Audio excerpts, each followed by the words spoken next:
قد أفلح المؤمنون الذين هم في صلاتهم خاشعون. Assalamu alaikum, peace be upon you. My name is Iqbal Naseem, and I hope that you are as excited as I am to be going on a journey to improve the most important action of your life. That's right. This short series is all about how you can achieve a truly meaningful and purposeful prayer. Salah is the most important action in the life of the believer. It is the first thing that we'll be held accountable for on the Day of Judgment. And we know from prophetic narrations that if Salah is in order, everything else will fall into place. In this first part, I want to talk to you about the most important realization you need to help you really improve the quality of your prayer. And it sounds simple, it sounds obvious, but it is lost on many people. And that realization is simply this, that when you or I stand for Salah, we are standing in a real meeting with a real being, the one true Lord of the heavens and the earth, the master and the creator of everything that exists.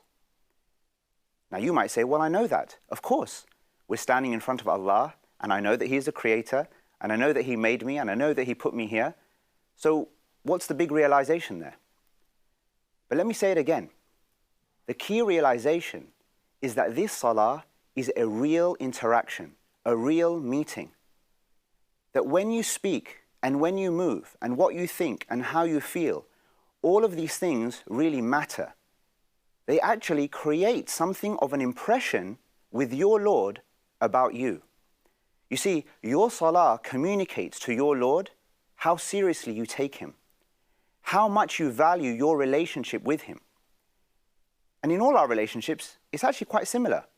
If we think about the relationships between ourselves and other human beings, the way in which we interact with others, the way in which we communicate, all create impressions with other people that determine how our relationship, how our connection proceeds. So yes, in theory, we know Salah is the most important action in our lives. The key question now is, for you and for me and for all of us, is to what extent are we making it the most important action in our lives? Are we prioritizing it? Are we actually putting in the effort to think about how we can make this the most effective, most transformational, enjoyable, and tranquil experience possible, so that we can benefit and reap the full benefits of prayer in this life and the next? Sometimes when talking about this topic, this phrase keeps reoccurring to me. And that phrase is, your Salah doesn't lie.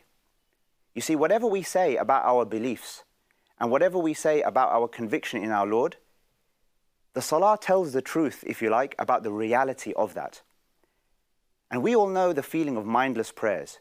We all know sometimes the feeling of frustration that another prayer time has come when we just prayed. We all know the feeling of being a bit disconnected when we're in our prayers and our mind going here, there, and everywhere.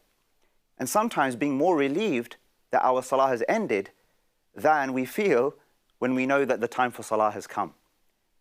Now all of that, inshallah, God willing, is going to change.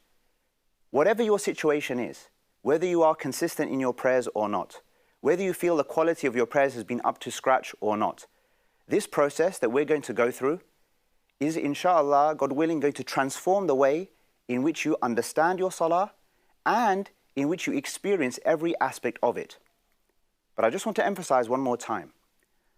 The number one realization is that this Salah is a true meeting, a real interaction. You stand in front of Allah giving Him your attention, and He is there giving you His attention.